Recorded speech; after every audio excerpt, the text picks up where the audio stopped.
नमस्कार बच्चों, जय हिंद। आप लोगों का वापस से हार्दिक स्वागत है मोशन के अगले अध्याय में। पिछले वीडियो लेक्चर में हम लोगों ने प्रोजेक्टाइल मोशन को देखा था और अब हम लोग एक बहुत ही बेहतरीन से टॉपिक को ऑब्जर्व करने वाले हैं जिसका नाम आपकी किताबों में आपने देखा ही होगा। वो है रिलेटिव मोशन। जो ज्ञान हम लोगों ने अभी तक प्राप्त कर लिया है वो सफिशियंट है इस मोशन को एनालाइज करने के लिए। और ये कुछ भी नहीं होता है, बस इतना होता है कि अभी तक जो हम मोशन ऑब्जर्व कर रहे थे उसमें जो ऑब्जर्वर था वो रेस्ट में खड़ा होता था। तो उसके रेस्ट में होने की वजह से हम लोग जो मूविंग बॉडीज होती थी उनकी वेलोसिटीज को, एक्सीलरेशन को या चेंज इन पोजीशन को बताते थे। यहां पर कहानी बस इतनी है कि आप खुद मूव कर रहे हो और आप ही ऑब्जर्वर हो, यानी कि यहां ऑब्जर्वर भी मूव कर रहा होता है। और यह मोशन भी हमारे वास्तविक जीवन में बहुत इंपॉर्टेंस रखता है। यदि मैं कोई गाड़ी चला रहा हूं, मेरे आगे कोई गाड़ी चला रहा है, और यदि मैं ये देखूं कि मेरी रफ्तार जो है और उसकी रफ्तार को मैं एनालाइज करना चाहूं, तो यहां पर इंपॉर्टेंट डेटा ये नहीं होगा कि उसकी रफ्तार कितनी है। इंपॉर्टेंट डेटा ये होगा कि मेरे पॉइंट ऑफ व्यू से या मेरे रेफरेंस में उसकी रफ्तार कितनी है। फॉर एग्जाम्पल, कि अगर हम कहें कि यार 100 की स्पीड से गाड़ी चलाना बहुत डेंजरस होता है, बहुत फास्ट चल रही है, ठीक है, तो 100 की स्पीड पे आपको ये बहुत ज्यादा स्पीड है। लेकिन अगर हम दोनों ही 100 की स्पीड से एक ही डायरेक्शन में चल रहे हैं, देन वी स्टिल, हम दोनों के दोनों सेफ हैं। प्रॉब्लम तब होती जब मैं रेस्ट पे होता और वो 100 की स्पीड से आ रहा होता, तब हमारी कोलिजन हो सकती थी। बट अगर हम दोनों 100 की स्पीड से चल रहे हैं तो एक ही डायरेक्शन में, तो हमारे बीच का जो डिस्टेंस है ना वो कभी इंक्रीज होगा ना कभी वो डिक्रीज होगा। तो यहां पर बात आती है कि मैंने सामने वाली कार का मोशन अपने पॉइंट ऑफ व्यू से देखा और मैं खुद यहां पे मोशन में हूं। तो इसी टाइप के एनालिसिस को हम लोगों ने नाम दिया रिलेटिव मोशन। किसी एक का मोशन रिलेटिव टू किसी और के मोशन के साथ। तो ये जो बात आती है, इसी चीज को बस हमें एनालाइज करना है। और इस चीज को एनालाइज करने के लिए, नेचर से बात करने के लिए जो ज्ञान हमें चाहिए था वो ऑलरेडी हमारे पास है कि प्लस माइनस आपके डायरेक्शंस होते हैं। मोशन हमेशा फ्रेम ऑफ रेफरेंस से कैलकुलेट किया जाता है। और इस वाली परिस्थिति के अंदर आप लोग जो मोशन को ऑब्जर्व करोगे, इसमें ऑब्जर्वर का फ्रेम ऑफ रेफरेंस ऑब्जर्वर के साथ उसी की रफ्तार से मूव कर रहा है। That's it. है सिंपल सी कहानी। तो यहां पर चीजें बहुत आसान है, 2+2 को सॉल्व करने जितनी ही आसान है। चलो इस चीज को अब नेचर के अंदर देखते हैं, ऑब्जर्व करते हैं, ज्ञान प्राप्त करते हैं एंड इवॉल्व करते हैं। तो अगर मैं कहूं कि यहां पर हम शुरुआत करेंगे स्ट्रेट लाइन मोशन के साथ, ठीक है, वहां से ज्ञान प्राप्त करेंगे, फिर 2 डायमेंशन में जाएंगे, फिर 3 डायमेंशन में जाएंगे और हमारा काम यहां पे फिनिश हो जाएगा। तो अगर मैं सबसे बेसिक ऑब्जर्वेशन करूं कि एक कार है, कार ए, और कार ए जो है उसकी जो स्पीड है मान लेते हैं 30 किलोमीटर पर आवर की है इस डायरेक्शन में, ठीक है, हम सिर्फ स्ट्रेट लाइन मोशन ले रहे हैं। अब अगर मैं दूसरी कार को रखूं, उसके आगे रख देता हूं, और इसकी जो वेलोसिटी है उसी डायरेक्शन में वो है 50 किलोमीटर पर आवर, ठीक है, और ये है कार बी। अब वास्तविकता आप लोगों ने देखी है, आपको भी पता है, अगर कार ए के पॉइंट ऑफ व्यू से मैं कार बी की रफ्तार को बताऊंगा रिलेटिव, ठीक है, नॉट एक्चुअल, रिलेटिव, और हम इसके जरिए एक्चुअल भी बता सकते हैं। तो ये जो रफ्तारें हमने लिखी हैं वो एक्चुअल रफ्तारें हैं, यानी कि वो रेस्ट फ्रेम से देखी गई है, वो रेस्ट पॉइंट ऑफ व्यू से, जब कोई ऑब्जर्वर रेस्ट पे होता है उसके पॉइंट ऑफ व्यू से देखी गई है, ठीक है। तो ये रफ्तारें रेस्ट पॉइंट ऑफ व्यू से, ये रेस्ट फ्रेम ऑफ रेफरेंस से, जो रेस्ट में होती हैं, जो मूव नहीं कर रही है, उन दोनों के उस फ्रेम ऑफ रेफरेंस से ये दोनों रफ्तारें बताई गई हैं। अब मैं चाहता हूं कि पर्सन ए के पॉइंट ऑफ व्यू से ये रफ्तार बताई जाए। तो अब देखो, पर्सन ए ने अपना फ्रेम ऑफ रेफरेंस बनाया, क्योंकि ये तो मेजरमेंट के लिए होता है, ठीक है, तो मेजरमेंट के लिए उसने अपना फ्रेम ऑफ रेफरेंस बनाया। अब ये फ्रेम ऑफ रेफरेंस भी 30 किलोमीटर पर आवर की स्पीड से आगे जा रहा है, ठीक है। पहले एक बेसिक सी बात कर लेते हैं कि पर्सन ए पर्सन बी को किस रफ्तार से जाता हुआ देखेगा, आगे की तरफ, ध्यान से देखना, आगे की तरफ, ठीक है, 20 किलोमीटर पर आवर की स्पीड से। क्यों? क्योंकि ये खुद 30 की स्पीड से चल रहा है। और इसको अगर हम देखें कि एट टाइम इक्वल टू 0, ठीक है, कार बी जो है वो इस पॉइंट पर है, कार बी का जो पोजीशन है वो इस पॉइंट पर है, ठीक है। अब होगा क्या कि मान लेते हैं 1 घंटे बाद, 1 घंटे बाद क्या होगा, कार ए जो है 30 किलोमीटर आगे चली जाएगी, ठीक है। तो यहां पे ले लेते हैं 10 किलोमीटर, 20 किलोमीटर, 30 किलोमीटर।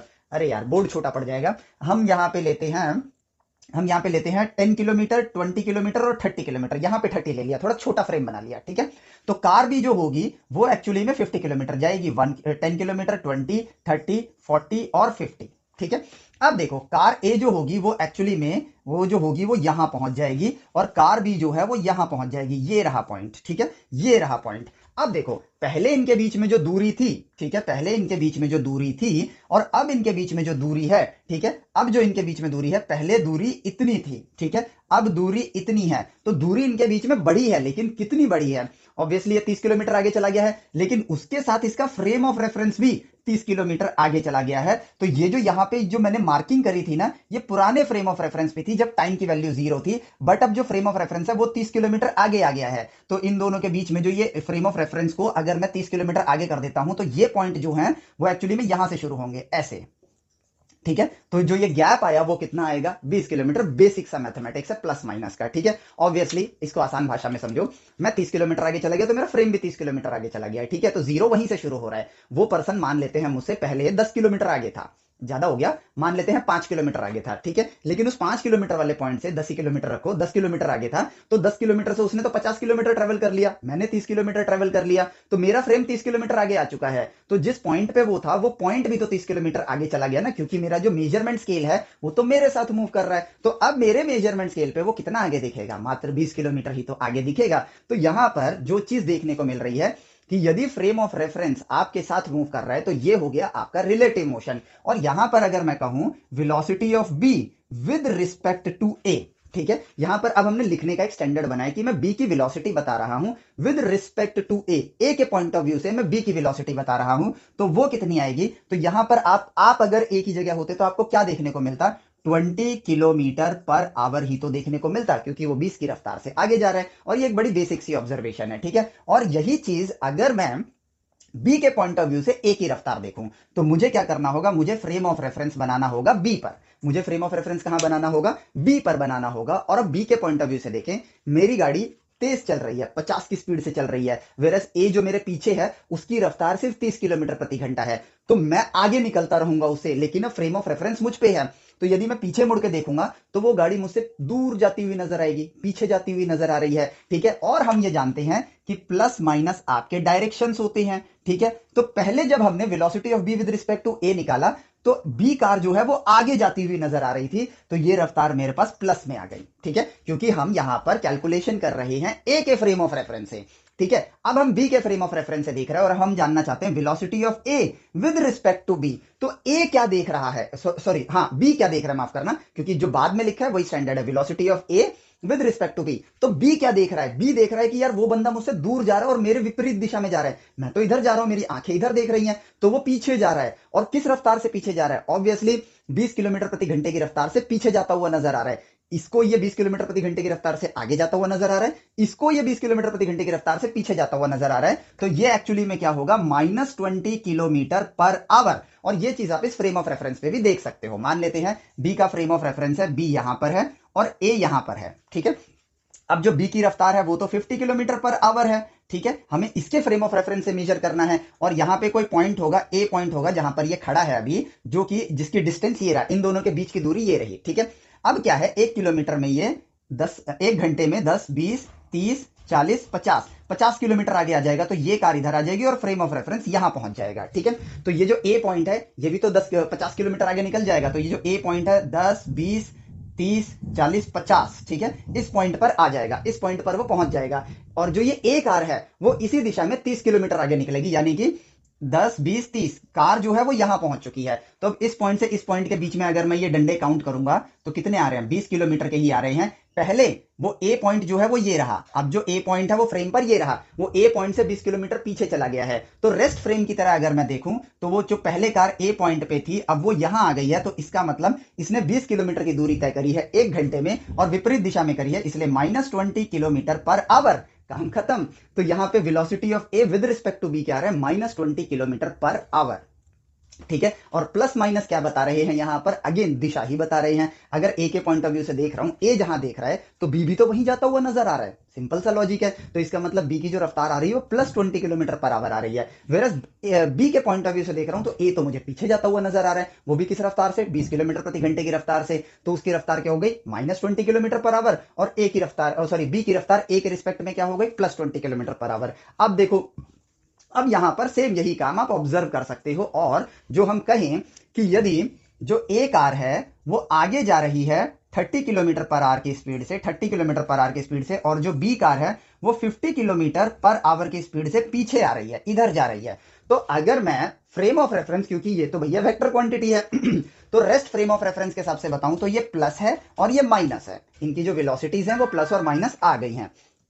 ठीक है, तो अब जरा इस चीज पे अगर हम बात करें तो हमें एक चीज देखने को मिलती है कि अगर ये 30 है और ये -50 है तो person A velocity of B, ठीक है, विद रिस्पेक्ट टू ए क्या होगा? अगर आप 30 की स्पीड से आगे जा रहे हो और कोई 50 की स्पीड से आपकी तरफ आ रहा है तो मतलब वो 80 की स्पीड से आपको अप्रोच कर रहा है। ठीक है, तो यहां पर वो रफ्तार कितनी होगी? 80 किलोमीटर पर आवर। ठीक है, फ्रेम ऑफ रेफरेंस बनाओगे, 30 किलोमीटर आप आगे जाओगे, वो 50 किलोमीटर आपके पास आ जाएगा, यानी आपके बीच की जो दूरी है वो 80 किलोमीटर कम हो गई। मान के चलो कि आप दोनों 100 किलोमीटर की दूरी पर हो, स्टार्टिंग में 100 किलोमीटर की दूरी पर हो और फ्रेम आपके साथ मूव करेगा, फ्रेम आपके साथ मूव करेगा।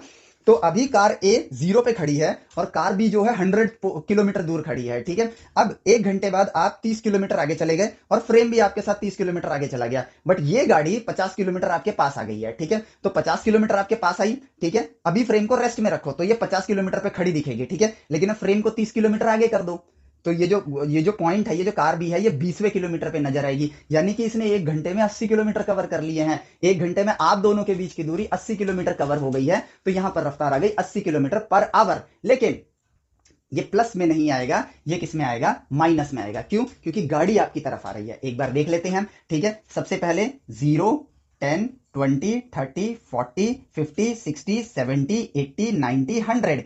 कार बी जो है वो यहां पर है, कार ए यहां पर है और फ्रेम ऑफ रेफरेंस ये रहा जो कि कार के साथ ही मूव करेगा। ठीक है, अभी के लिए हम सिर्फ कार बी को अगर मूव करवाएं और इस फ्रेम ऑफ रेफरेंस से अगर मेजरमेंट कर रहे हैं, कार ए के फ्रेम ऑफ रेफरेंस से मेजर कर रहे हैं, तो ये तो भैया 1 घंटे में 1, 2, 3, 4, 5 यहां पहुंच जाएगी, यानी कि 50 किलोमीटर इसने ट्रेवल कर लिया। ओके, अब कार बी जो है वो 30 किलोमीटर आगे ट्रेवल करेगी, तो कार भी चली जाएगी 1, 10, 20, 30 यहां पहुंच जाएगी, और जो फ्रेम ऑफ रेफरेंस होगा वो यहां पर वापस से वो भी इसके साथ आगे आ जाएगा। तो पहले फ्रेम ऑफ रेफरेंस पे जब आपके साथ इनिशियल पॉइंट पे था, ठीक है, इनिशियल पॉइंट पे था, तब इन दोनों के बीच में देखो कितनी दूरी थी? 100 किलोमीटर की, कार ए के फ्रेम ऑफ रेफरेंस से। ठीक है, अब कार ए के फ्रेम ऑफ रेफरेंस से ये कितनी दूर है? बस 20 किलोमीटर की दूरी पर है। तो पहले वो 100 किलोमीटर पे खड़ा था, अब प्लस 20 किलोमीटर पर खड़ा है। ठीक है, तो डिस्टेंस कितना ट्रेवल किया कार बी ने आपके रिस्पेक्ट में, आपके रिस्पेक्ट में? तो ये है पोजीशन फाइनल, ये है पोजीशन इनिशियल। तो final position minus initial position, और वक्त लगा 1 घंटे का, तो यहां पर उसको 1 आवर ही कर देते हैं। तो यहां पर आएगा 20 माइनस 100 डिवाइड बाई 1, तो ये आ गया -80 किलोमीटर पर आवर। और ये माइनस देखो हमारे रूल के हिसाब से ही काम कर रहा है, क्योंकि वो आपकी तरफ आ रहा है, इसलिए वेलोसिटी क्या आनी चाहिए थी? माइनस आनी चाहिए थी, और वो आई -80 किलोमीटर प्रति घंटा। As simple as that. ठीक है, तो देखो ये कितनी आसानी से हम लोगों ने देख लिया। अब बात करते हैं, यदि मैं बी के रेफरेंस से देखूं तो, बी के रेफरेंस से देखूं तो यदि बी इधर आ रहा है और बी की रफ्तार -50 किलोमीटर प्रति घंटा है और ये इसकी तरफ आ रहा है, ठीक है, तो यहां पर अगर मैं फ्रेम ऑफ रेफरेंस बी पर बनाऊंगा, ठीक है, तो अभी ये दोनों 100 किलोमीटर दूर है। ठीक है, 100 किलोमीटर दूर है। कार ए जो है इसका फ्रेम ऑफ रेफरेंस हटा दो, ठीक है, कार ए का फ्रेम ऑफ रेफरेंस हटा दो, कार ए जो है 30 किलोमीटर रहेगी। अब आप कार ए की वेलोसिटी बता रहे हो बी के पॉइंट ऑफ व्यू से, कार ए 30 किलोमीटर आगे आ जाएगी। ओके, कार भी इस दिशा में 50 किलोमीटर चली जाएगी। तो फ्रेम ऑफ रेफरेंस जब पहले यहां पर था, ठीक है, तो आपकी जो इनिशियल पोजीशन थी, ठीक है, पोजीशन इनिशियल वो कहां थी? -100 किलोमीटर पे थी। ठीक है, क्योंकि 100 किलोमीटर दूर थे आप लोग। लेकिन जब आप यहां आ गए, ठीक है, तो फ्रेम ऑफ रेफरेंस भी आपके साथ आ गया। अब वो जो कार है वो 30 किलोमीटर आपकी तरफ आ चुकी है। तो अब जो दूरी है वो फाइनल पोजीशन जो आपके फ्रेम ऑफ रेफरेंस से है वो है -20 किलोमीटर, और यहां माइनस क्या बता रहा है? डायरेक्शन बता रहा है। ठीक है, तो final position minus initial position upon में 1 hour is equal to your relative speed. यहां पे टाइम होता है और टाइम हमने 1 घंटा लिया है। तो final position is -20 minus -100 divided by 1, and ये बन जाएगा 80 किलोमीटर पर आवर। यहां पे देखो प्लस में आया, और वो दिख भी रहा है क्योंकि कार बी के पॉइंट ऑफ व्यू से अगर आप देखोगे तो ये गाड़ी उसकी तरफ आ रही है, लेकिन कार बी जो है नेगेटिव डायरेक्शन में है। बट कार ए को अगर देखोगे ये नेगेटिव डायरेक्शन में चल रहा है, लेकिन इसको कार ए पॉजिटिव डायरेक्शन में आती हुई नजर आएगी। ठीक है, इसलिए जवाब कितना आया? किधर गया? +80 किलोमीटर पर आवर, जो कि फ्रेम ऑफ रेफरेंस के हिसाब से ये डायरेक्शन प्लस है और ये डायरेक्शन माइनस है, अपने आप आ रहा है। अब इन सारे रिजल्ट से हम लोग यहां पे समीकरण को खोज सकते हैं। ठीक है, बड़े ही आसानी से, और हमने अभी फ्रेम ऑफ रेफरेंस में इसको ऑब्जर्व कर लिया जस्ट बेहतर कम्युनिकेशन के लिए। और अब देखो चीज यहां पर कितनी आसानी से सॉल्व हो जाएगी। अगर यहां पर कार ए है, यहां पर कार बी है, ठीक है, कार बी है, और इसकी वेलोसिटी va है और इसकी वेलोसिटी सेम डायरेक्शन में vb है, ठीक है। तो आपके लिए क्या वेलोसिटी आएगी, आपके लिए आएगी velocity of b with respect to a, ये हो गया relative velocity, is basically velocity of b minus velocity of a, ठीक है। कैसे, जरा देखो, जो वास्तविकता में रिजल्ट देगा उसी की बात करो। ये है 30, ये है 50, ठीक है। आया कितना, +20, ठीक है। तो 50 माइनस 30 इज इक्वल टू +20, ठीक है। अब वेलोसिटी ऑफ b देखते हैं विद रिस्पेक्ट टू a, तो वो कितना आया था, वो आया था -20, ठीक है। और velocity of a minus velocity of b is equal to 50, velocity of a 30 था, 30 minus 50 is equal to -20 kilometre per hour, ठीक है। और ये ऐसे ही नहीं बनाया फॉर्मूला, ये जो अभी हमने एनालिसिस किया ना उसके बेसिस पर देख के बनाया है, ठीक है। एक बार और देखो, जब ये गाड़ी 50-30 की स्पीड से कार ए इधर जा रही थी और कार बी इधर आ रहा था 50 किलोमीटर पर आवर की स्पीड से, तो वो माइनस में आएगा, ठीक है। तो रफ्तार कितनी आई थी, -80 किलोमीटर पर आवर, ठीक है, ए के रिस्पेक्ट में, ठीक है। तो velocity of B with respect to A कितना आ रहा था, -80 किलोमीटर पर आवर। अब ये समीकरण मैंने बनाया कैसे, बेसिकली जवाब आएगा -80, और -80 -50 और +30 से कैसे लाया जा सकता है, तो -50 -30 करके लाया जा सकता है, ठीक है। तो यहां पर अगर -50 है तो ये तो सिंपली वेलोसिटी ऑफ b हो गया, और माइनस करके अगर 30 देखे तो माइनस वेलोसिटी ऑफ a हो गया, ठीक है। ये देखने को मिल रहा है, वास्तविकता में ये देखने को मिल रहा है। अब देखो, जब मैंने a के पॉइंट ऑफ व्यू से देखा था तो क्या आया था, velocity of a with respect to b कितना आया था, 80 किलोमीटर पर आवर, ठीक है। अब ये +80 कैसे आ सकता है 30 और -50 से, तो ये तभी आ सकता है जब आप ऐसे लिखो 30 माइनस -50, ठीक है। क्योंकि जो आपने यहां ऑब्जर्व किया उसके बेसिस पे ये लास्ट पॉइंट लिखा आपने, तो यार 30 + 50 जो कि बन जाएगा 80। तो ये 30 क्या है, वेलोसिटी ऑफ a माइनस -50 क्या है, वेलोसिटी ऑफ b है, क्योंकि वेलोसिटी ऑफ b -50 था, तो ये आया। अब जरा नोटिस करो, velocity of b with respect to a vb minus v है, वेलोसिटी ऑफ b, ठीक है, सॉरी यहां पे मैंने गलत लिख दिया, velocity of a with respect to b is va minus vb, straight line में, ठीक है। Velocity of b with respect to a is vb minus va, velocity of a with respect to b is va minus vb, यानी कि nature ने हमें समीकरण दे दिया। किसी की भी वेलोसिटी अगर आपको बतानी है तो आप इसको इस नोटेशन में लिखो कि velocity of a with respect to b, ये बोलने का तरीका हो गया और रिप्रेजेंट करने का तरीका हो गया। और नेचर में स्ट्रेट लाइन में हमें यह मिला velocity of a minus velocity of b, that's it, your work is done, ठीक है। कितना आसान है। तो स्ट्रेट लाइन के अंदर यही है आपका रिलेटिव मोशन, और ए और बी ये रेस्ट फ्रेम ऑफ रेफरेंस की वेलोसिटीज हैं, यानी ग्राउंड के फ्रेम ऑफ रेफरेंस से वेलोसिटीज हैं, और ये अपने साइन के साथ आएंगे, अगर उधर जा रही है तो प्लस, इधर आ रही है तो माइनस, दैट्स इट, हमारा काम यहां पर अपने आप हो गया। अब हमें किसी चीज की भी टेंशन लेने की जरूरत नहीं है। अब आप कोई भी कंडीशन देख लो, ठीक है, कोई भी कंडीशन देख लो, आपने ये रिलेटिव मोशन की समीकरण को कुदरत में खोज लिया है। तो velocity of a with respect to b is velocity of a minus velocity of b, velocity of b with respect to a is velocity of b minus velocity of a। और ये याद नहीं करना है, नेचर से खोजना है, ठीक है, क्योंकि ज्ञान काम आता है, फॉर्मूला काम नहीं आता हमारे लिए, ठीक है। तो अब देखो, यदि कार a की वेलोसिटी है -30 किलोमीटर पर आवर, तो इसका मतलब क्या है, कार ए पीछे जा रहा है, ठीक है, कार ए पीछे जा रहा है, ठीक है। कार बी ले लेते हैं, कार बी, इसकी वेलोसिटी है -20 किलोमीटर पर आवर, ठीक है, तो ये पीछे जा रहे हैं, ठीक है। समीकरण पे मत जाओ, वास्तविकता पे जाओ। तो कार ए के पॉइंट ऑफ व्यू से देखते हैं, तो what should be the velocity of A with respect to B, ठीक है, हमें ये देखना है। तो अगर मैं कार ए में बैठा हुआ हूं, तो क्योंकि कार ए की पीछे वाली दिशा में रफ्तार ज्यादा है, तो कार बी जो है वो उसको दूर जाती हुई नजर आएगी। और कार ए में अगर मैं बैठा हुआ हूं, तो जरा ध्यान से देखना, कार ए इस दिशा में जा रही है, मैं 30 की रफ्तार से जा रहा हूं, और वो जो पीछे है ना वो 20 की रफ्तार से मेरी ही दिशा में आ रहा है। लेकिन होगा क्या कि मैं तो 30 की रफ्तार से जा रहा हूं और वो 20 की रफ्तार से आ रहा है, तो टेक्निकली वो मुझे पीछे जाता हुआ नजर आएगा। तो ये जो रिजल्ट आएगा, मेरे पॉइंट ऑफ व्यू से जो रिजल्ट आएगा, क्योंकि वो तो उधर जाता हुआ नजर आ रहा है, वो दिशा कौन सी है, प्लस, तो ये जवाब प्लस में आना चाहिए, ठीक है, ये जवाब प्लस में आना चाहिए। और कितना आएगा प्लस में, यदि मैं 30 से इधर जा रहा हूं और वो 20 से इधर जा रहा है, तो मुझे 10 की रफ्तार से पीछे जाता हुआ नजर आएगा,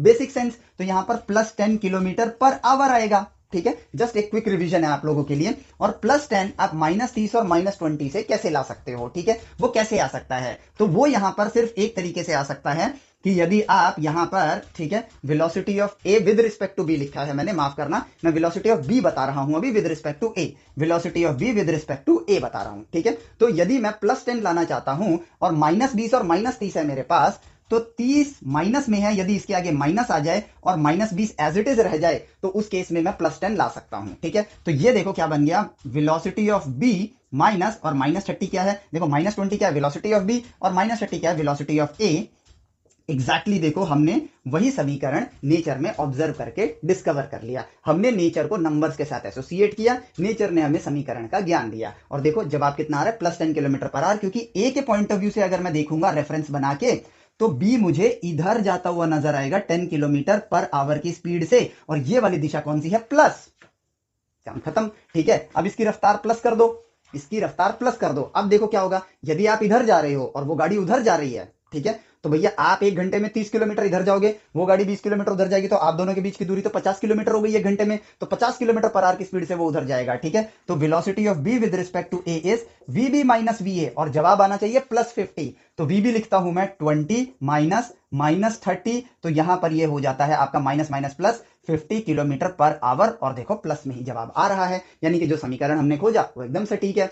इसको +30 कर दो, ठीक है, इसको +30 कर दो, तो अब आप 30 की स्पीड से आगे जा रहे हो, 20 की स्पीड से आगे जा रहा है, तो वो तो आपके पास आता हुआ नजर आएगा ना, यानी जवाब नेगेटिव में आना चाहिए, जवाब नेगेटिव में आना चाहिए। Velocity of B with respect to A is, V B कितना हो गया मेरे लिए 20 माइनस, और वी ए कितना हो गया +30 हो गया, तो देखो जवाब कितना है -10 किलोमीटर पर आवर, क्योंकि अब आपके रेफरेंस से, फ्रेम ऑफ रेफरेंस से ये गाड़ी 10 किलोमीटर प्रति घंटे की रफ्तार से आपके पास आती हुई नजर आएगी, यानी कि हमने समीकरण को खोज लिया है। ठीक है, अब हमें कोई चैलेंज एक्सपीरियंस नहीं करना पड़ेगा। सो फाइनली यहां पर नेचर में एक पैटर्न भी देखने को मिल गया, और वो पैटर्न ये है कि velocity of alpha with respect to beta is simply velocity of alpha minus velocity of beta. Alpha beta है, तो यहां पर आप जो पीछे लिख रहे हो ना, इसके पॉइंट ऑफ व्यू से बता रहे हो, तो ये एक नोटेशन हो गया, नथिंग एल्स। तो velocity of alpha with respect to beta, ठीक है, इसको मैं लिख भी देता हूं, वेलोसिटी, इस नोटेशन का मतलब है velocity of alpha with respect to, velocity of alpha, हाँ, विद रिस्पेक्ट टू बीटा, इसका ये मतलब है। अगर मैं लिखता हूं velocity of beta with respect to alpha, तो इसका मतलब velocity of beta with respect to alpha, तो ये होगा velocity of beta minus velocity of alpha, और ये स्ट्रेट लाइन मोशन के लिए ही है अभी, ये किसके लिए, स्ट्रेट लाइन मोशन के लिए। काम खत्म। ठीक है, अब बढ़ते हैं द्विआयामीय मोशन में, रिलेटिव मोशन के अंदर। तो अब मान के चलो कि भैया एक जो गाड़ी है, ठीक है, एक जो गाड़ी है, ठीक है, वो इस डायरेक्शन में जा रही है, ठीक है, ये है इसका वेलोसिटी वेक्टर, ठीक है। वेयर एज जो दूसरी गाड़ी है, ठीक है, वो हम ले लेते हैं, एकदम फ्लैट सरफेस है ऐसा मान लो, कहीं पे भी जा सकते हैं। जो दूसरी गाड़ी है, तो एक हमें रेस्ट फ्रेम चाहिए, तो मैंने एक रेस्ट फ्रेम ले लिया, इस रेस्ट फ्रेम पर ये इस डायरेक्शन में जा रहा है, तो इसके मैं कंपोनेंट्स निकालता हूं, ठीक है, कंपोनेंट्स निकालता हूं। तो भैया इसका कंपोनेंट होगा, रेस्ट फ्रेम में ये थीटा एंगल है, तो v cos थीटा और v sin थीटा, ठीक है, या फिर आप इसको vx और vy करके भी लिख सकते हो, ठीक है। तो यहां पर इसको vx लिख देता हूं और इसको vy लिख देता हूं, ठीक है। तो v वेक्टर मेरे पास क्या है, 2 डायमेंशन में vx i cap plus vy j cap, ठीक है।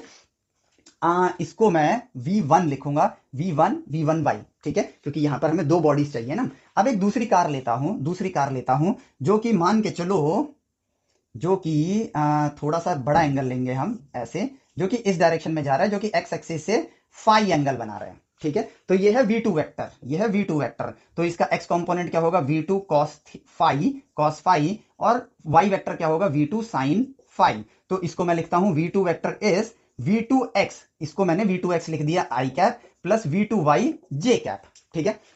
अब इनके मोशन का कोई फॉर्मूला मत लगाओ, जस्ट ऑब्जर्व करो, ठीक है, और अपने ज्ञान के जरिए कुदरत से बात करो। हम जानते हैं कि परपेंडिकुलर मोशंस जो होते हैं वो एक दूसरे से क्या होते हैं, इंडिपेंडेंट होते हैं, ठीक है। भूल जाओ इनका वाई में कोई मोशन हो रहा है, तो एक्स में ये दोनों किस रफ्तार से जाते हुए नजर आ रहे हैं, एक्स में ये जो कार 1 है, ये कार 1 जो है, और ये कार 2 जो है, एक्स डायरेक्शन में ये v1 एक्स रफ्तार से जाता हुआ नजर आ रहा है, और कार 2 जो है वो v2 एक्स की रफ्तार से जाती हुई नजर आ रही है। और आप निकालना चाहते हो velocity of 2 with respect to 1, ठीक है, यानी आप 1 के ऊपर फ्रेम ऑफ रेफरेंस बना रहे हो, ठीक है। तो 1 पे आपने एक फ्रेम ऑफ रेफरेंस बनाया जो 1 के साथ चल रहा है।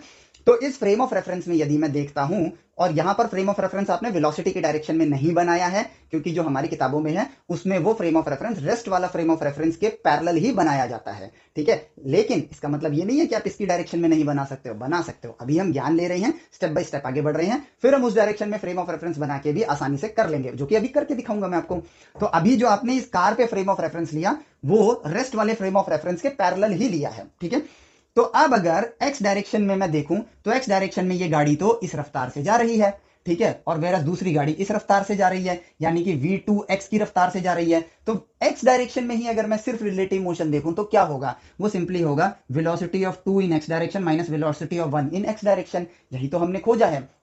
अगर ये गाड़ी x डायरेक्शन में 40 की स्पीड से जा रही है और वो गाड़ी x डायरेक्शन में 20 की स्पीड से जा रही है, तो भैया इस आदमी को x वाली डायरेक्शन में क्या देखने को मिलेगा कि वो गाड़ी उसके पास आ रही है, क्योंकि इसकी 40 है उसकी 20 है। ठीक है, तो 20 माइनस 40 माइनस 20 आ जाएगा, यानी वो गाड़ी x डायरेक्शन में इसको अप्रोच करती हुई नजर आएगी। सेम ऐसा ही y डायरेक्शन में अगर देखें कि ये ऊपर की तरफ बढ़ रहा है 30 की रफ्तार से और वो ऊपर की तरफ बढ़ रहा है 40 की रफ्तार से, तो वो उसको 10 की रफ्तार से दूर जाता हुआ नजर आएगा। तो x वाली डायरेक्शन में तो ये पास आते हुए नजर आएंगे और y वाले डायरेक्शन में ये अलग जाते हुए, दूर जाते हुए नजर आएंगे। ठीक है, और यही हो गया इनका रिलेटिव मोशन इन 2 डायमेंशन, जो कि सिंपली x का मोशन अलग से देखो, y का मोशन अलग से देखो, क्योंकि परपेंडिकुलर मोशंस तो इंडिपेंडेंट होते हैं एक दूसरे पे, वो अपना अपना काम कर रहे हैं। ठीक है, और वो कैसे कर रहे हैं, हाँ, हमें अगर डिटेल में सेटिस्फेक्शन वाली ऑब्जर्वेशन चाहिए तो वो हमें जरूर करनी चाहिए। ठीक है, वो हमें जरूर करनी चाहिए और वो हम करते भी हैं। मान लेते हैं ये कार ए है, इसकी इधर की रफ्तार जो है मैं लेता हूं 5 मीटर प्रति सेकंड और ऊपर जाने की रफ्तार लेता हूं मैं, ठीक है, 3 मीटर प्रति सेकंड। ठीक है, और एक रेस्ट का फ्रेम बनाता हूं, एक रेस्ट फ्रेम बनाता हूं। रेस्ट फ्रेम जो है मैं ग्रीन कलर से बनाऊंगा। ठीक है, रेस्ट फ्रेम मैं यहां पे बना लेता हूं, ठीक है, मेजरमेंट के लिए। और ये जो वैल्यूज हैं ये रेस्ट फ्रेम से है। तो ये अगर कार 1 है या कार ए ले लेते हैं, तो velocity of A vector is equal to 5 I cap plus 3 J cap. और इसी तरीके से वेलोसिटी ऑफ बी ले लेता हूं मैं। वेलोसिटी ऑफ बी कहां है, वेलोसिटी ऑफ बी 2 डायमेंशनल है, कहीं भी रखते हैं। ठीक है, बी कार को मैं यहां रखता हूं। ठीक है, इसकी आगे जाने की रफ्तार है 3 मीटर प्रति सेकंड और ऊपर जाने की रफ्तार है यहां पर मैं लेता हूं 4 मीटर प्रति सेकंड। ठीक है, 4 मीटर प्रति सेकंड ले लिया। अब देखो तो वी बी क्या आ जाएगा मेरे पास, वी बी आ जाएगा मेरे पास 3 i cap plus 4 j cap. अब समय के साथ 1 सेकंड बाद देखो क्या होगा। 1 सेकंड बाद होगा ये कि भैया कार ए जो है एक्स डायरेक्शन में 5 मीटर आगे निकल जाएगी। ठीक है, तो 1 metre 2 metre 3 metre 4, 1 metre 2 metre 3 metre 4 metre 5 metre. ठीक है, वो यहां पहुंची और ऊपर कितनी जाएगी, 3 मीटर जाएगी, 1 मीटर 2 मीटर 3 मीटर। ठीक है, तो इसका मतलब ये गाड़ी यहां पहुंच जाएगी, ये गाड़ी यहां पहुंच जाएगी। फाइनल डेस्टिनेशन इसका ये होगा। तो एक्स और वाई का मोशन भी आपको डॉट्स में दिखा रहा हूं मैं। ठीक है, तो ये गाड़ी इस तरह से ट्रेवल कर रही है। ठीक है, सिर्फ एक्स का और सिर्फ वाई के भी मैंने डॉट्स बना दिए हैं। सिमिलरली ये वाली जो गाड़ी है, गाड़ी बी, 1 मीटर 2 मीटर 3 मीटर, इसके लिए मुझे कलर चेंज करना चाहिए। ठीक है, तो ये गाड़ी जाएगी 1 मीटर 2 मीटर 3 मीटर, फिर 1 मीटर 2 मीटर और 3 मीटर और 4 मीटर। ठीक है, इस जगह पे जाएगी। तो बेसिकली ये गाड़ी पहुंचेगी आपकी यहां पर, ये गाड़ी आपकी यहां पर पहुंचेगी, यानी कि ये गाड़ी इस तरह से ट्रेवल करेगी। ठीक है, अब देखो दोनों के पाथ आपको देखने को मिल रहे हैं। यदि ये 5 की रफ्तार से आगे जा रहा है और ये 3 की रफ्तार से आगे जा रहा है, तो एक्स में ये पास आते हुए नजर आएंगे और एक्स में ये पास आते हुए नजर आएंगे। कैसे, एक्स में इनकी दूरी देखो, पहले जो इनकी एक्स में दूरी थी वो दूरी देखो, वो इतनी थी।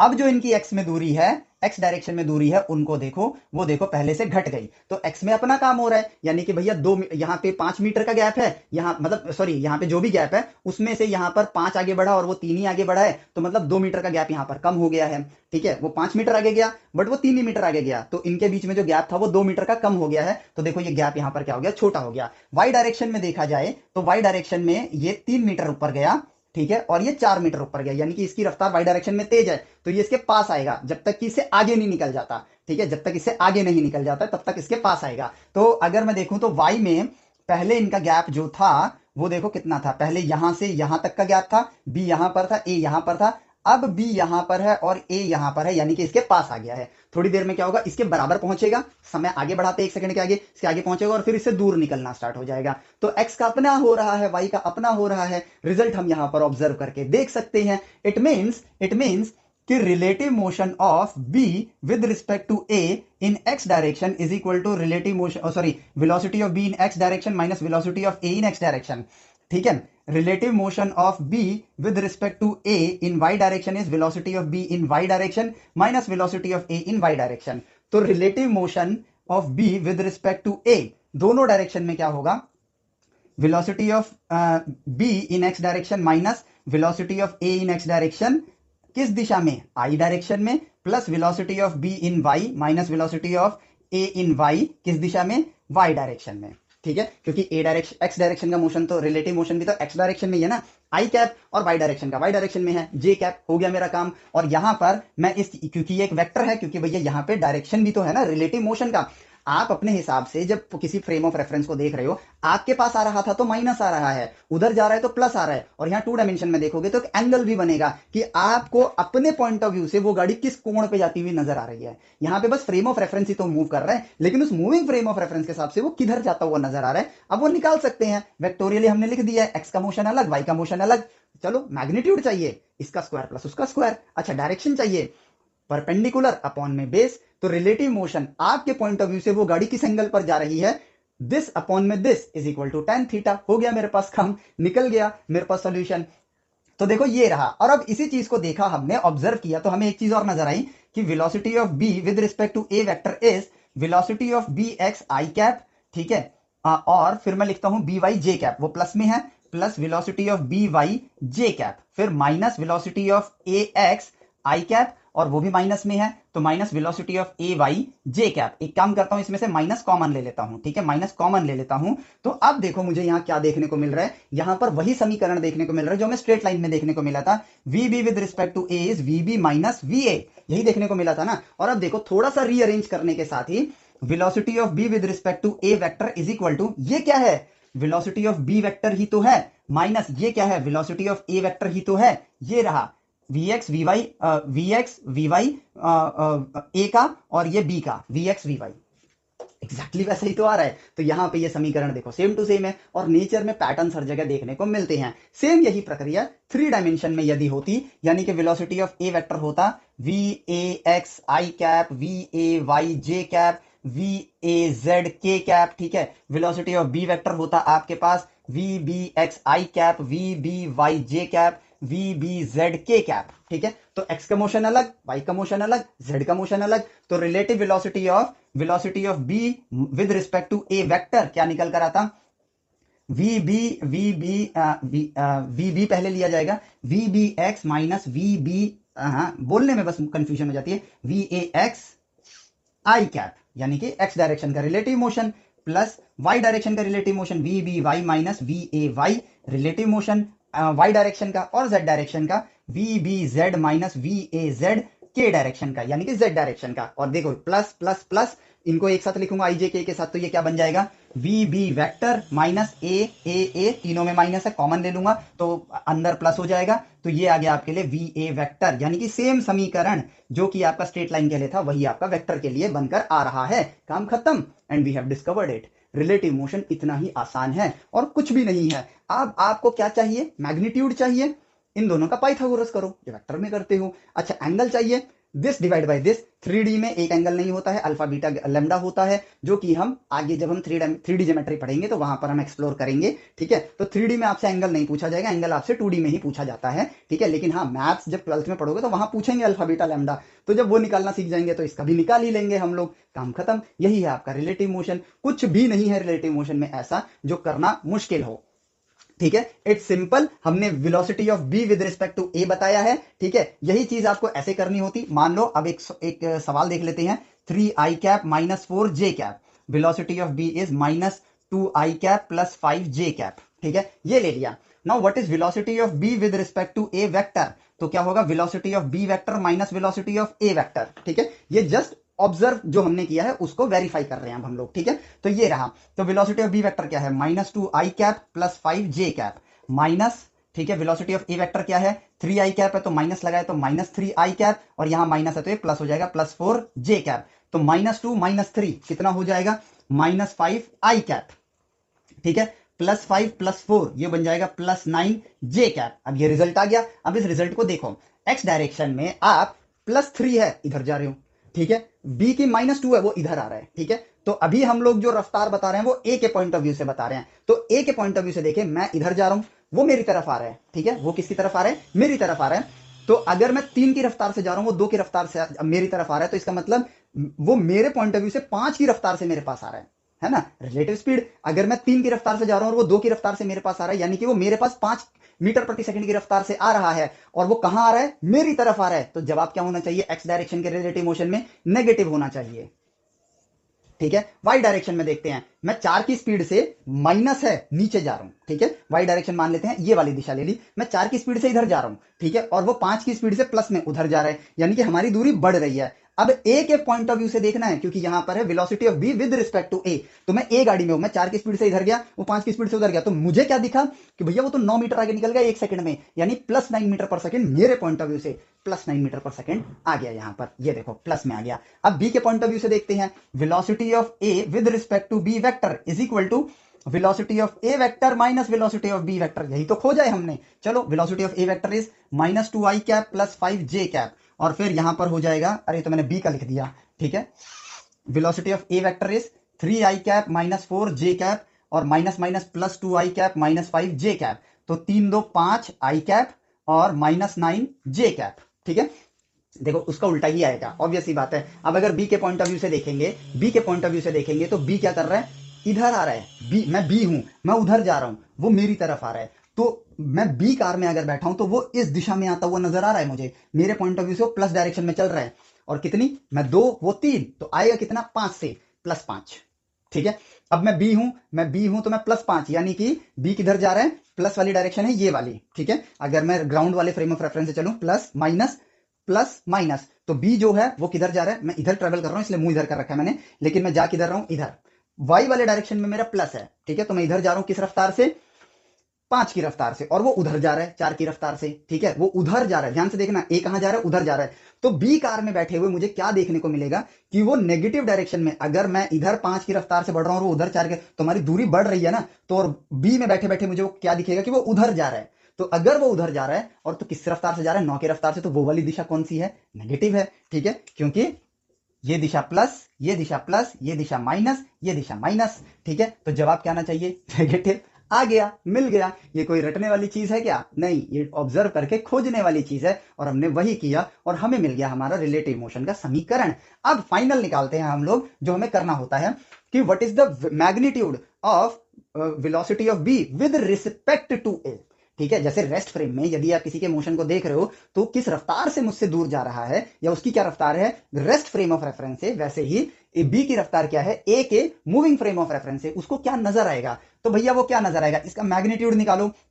तो 25 प्लस 9 का हो जाएगा 81 का अंडर रूट इसका स्क्वायर प्लस इसका स्क्वायर, तो ये आ जाएगा आपके लिए 6 और ये आ जाएगा आपके लिए 10, 106 का अंडर रूट मीटर प्रति सेकंड। ये है velocity of B with respect to A vector का मैग्नीट्यूड, इस रफ्तार से जा रहा है। अच्छा, किस एंगल पे जाता हुआ नजर आ रहा है, ठीक है। तो tan थीटा इज ए के पॉइंट ऑफ व्यू से बता रहे हैं, ए के फ्रेम ऑफ रेफरेंस से बता रहे हैं, ठीक है। ए के फ्रेम ऑफ रेफरेंस से, ये रहा ए, ये रहा बी, तो ए के फ्रेम ऑफ रेफरेंस से बता रहा हूं मैं कि किस एंगल पर जा रहा होगा, ठीक है।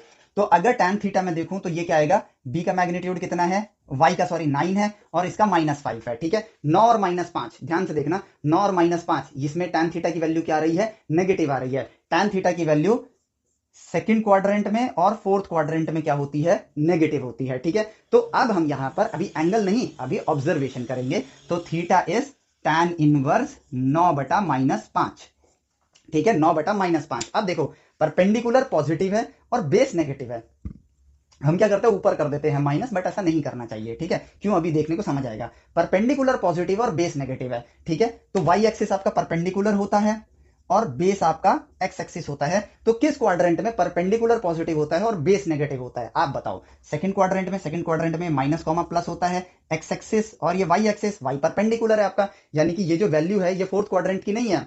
हमने ये बोला कि ये माइनस है तो माइनस तो यहां से यहां होता है, लेकिन अब देखो हमने माइनस को ऊपर नहीं किया, तो हमें क्लियरली दिख रहा है कि ये सेकंड क्वाड्रेंट की वैल्यू है, यानी कि थीटा जो होगा ना वो 90 डिग्री से लेकर 180 के बीच में आंसर देगा। वही अगर ये -9/5 होता तो ये फोर्थ क्वाड्रेंट में होता। देख रहे हो चीजें खोजने का कितना बेनिफिट मिलता है। हम तो बस माइनस को ऊपर सरका देते हैं, मत सरकाओ, जो वास्तविकता है उसको समझो। वैल्यू इक्विवेलेंट होता है इसलिए ऊपर सरका देते हैं, लेकिन जब आप रेशियो निकाल रहे हो तब मत करो, तब उसका मीनिंग है, क्योंकि यहां पर डिनोमिनेटर बेस को रिप्रेजेंट कर रहा है और न्यूमरेटर परपेंडिकुलर को रिप्रेजेंट कर रहा है इस रेशियो के अंदर। अब जरा देखते हैं कि एक्चुअली में ए को वो 90 से 180 के बीच में जाता हुआ नजर आएगा, तो वो देखते हैं। अब ए के पॉइंट ऑफ व्यू से इस मोशन को देखते हैं, -5 मतलब ए को क्या दिख रहा है, ए के फ्रेम को ना रेस्ट में कर देते हैं, ए के फ्रेम को भी रेस्ट में कर देते हैं, ठीक है। और अगर ए का फ्रेम रेस्ट में है और उस रेस्ट फ्रेम में कोई इस रफ्तार से आ रहा हो, यानी कि 5 की रफ्तार से -5 की रफ्तार से एक्स में ट्रेवल कर रहा हो और +9 की रफ्तार से वाई में ट्रेवल कर रहा हो, तो ए के फ्रेम से वो देखो किधर जाता हुआ नजर आएगा, सेकंड क्वाड्रेंट में।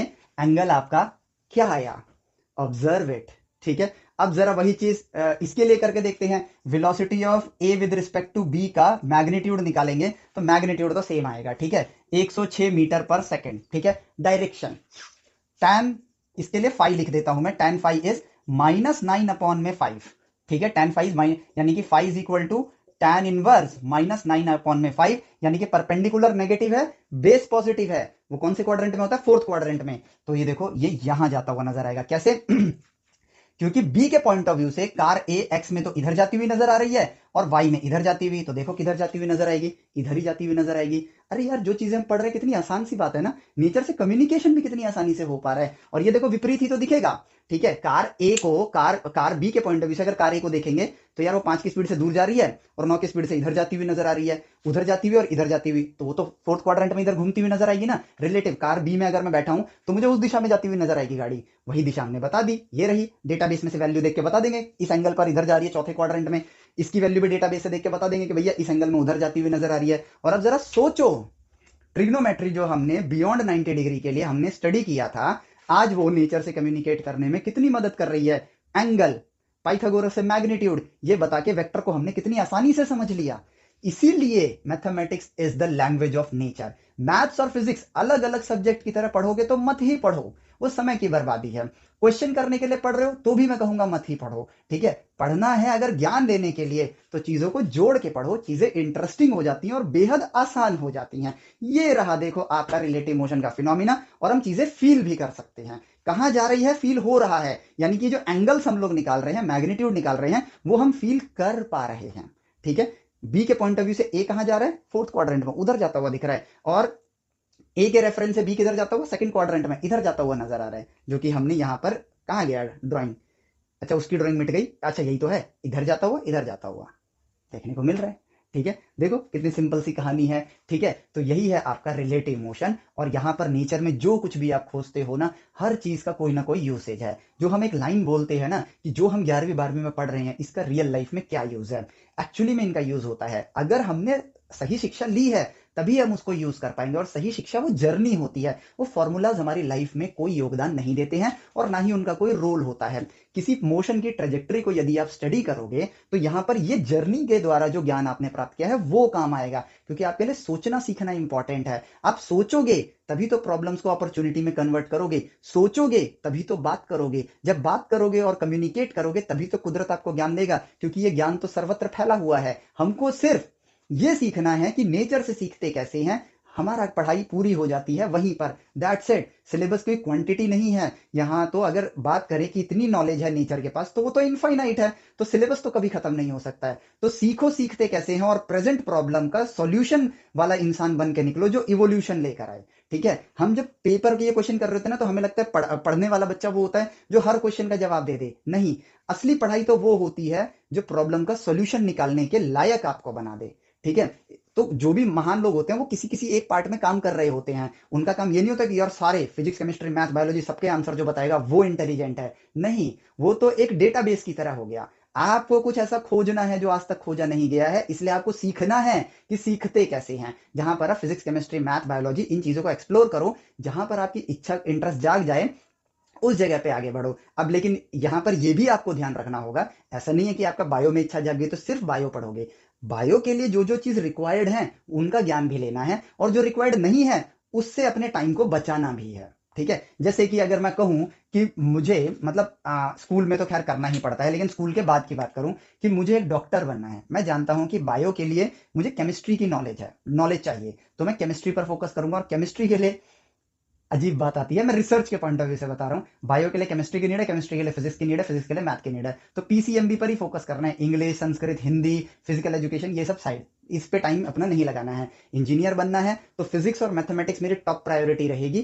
केमिस्ट्री जो होगी वो प्रायोरिटी में, क्योंकि प्रायोरिटी में केमिस्ट्री भी होती है, बट एक सत्य ये है ना कि हमारे देश में केमिस्ट्री को पढ़ाया पूरा ही गलत जाता है। वो एक लैब बेस्ड सब्जेक्ट है, ना कि उसके डेटा जो हमने लैब में खोजे उनको याद करना पढ़ाई होती है। तो वहां पर तो पूरा कहानी गलत है। इस वजह से शायद समझाने में मुझे भी थोड़ी मेहनत लगेगी, और जब मैं केमिस्ट्री शुरू करूंगा ना तो मैं उस चीज को पूरा इलेबोरेट करूंगा आप लोगों के लिए कि केमिस्ट्री एक्चुअली में पढ़नी कैसे चाहिए, ठीक है। केमिस्ट्री बेहद इंटरेस्टिंग सब्जेक्ट है, बट हमें जिस तरह से पढ़ाया जा रहा है वो पूरा ही गलत है, एब्सोल्युटली गलत है। फिजिक्स मैथ में तो हम बहुत गलतियां यहां भी कर रहे हैं, ठीक है, लेकिन मतलब ये भी नहीं कहूंगा कि कम गलती है, पूरी गलती हम यहाँ भी कर रहे हैं, लेकिन केमिस्ट्री में भयंकर गलती करते हैं, इवन बायोलॉजी के अंदर भी। ठीक है, केमिस्ट्री और बायोलॉजी के अंदर जो ये हमने डेटाबेस को याद करने का चलन चला रखा है ना, ये पूरा गलत है। ये समझाया जाएगा, आपको समझाऊंगा मैं इस चीज को जब केमिस्ट्री को शुरू करूंगा तो। ठीक है, so this is your relative motion and होता है। ठीक है, अब यहाँ पर ये चैप्टर भी आप लोगों का एंड होता है। अब कुछ सवालों को देखा जाएगा, बड़े वाले। ठीक है, सवाल मुश्किल नहीं होते हैं, सिर्फ बड़े हो सकते हैं। ठीक है, उनको देखेंगे, अपने ज्ञान को टेस्ट करेंगे और फिर फोर्स की तरफ आगे बढ़ेंगे। सो इस वीडियो लेक्चर के लिए इतना ही।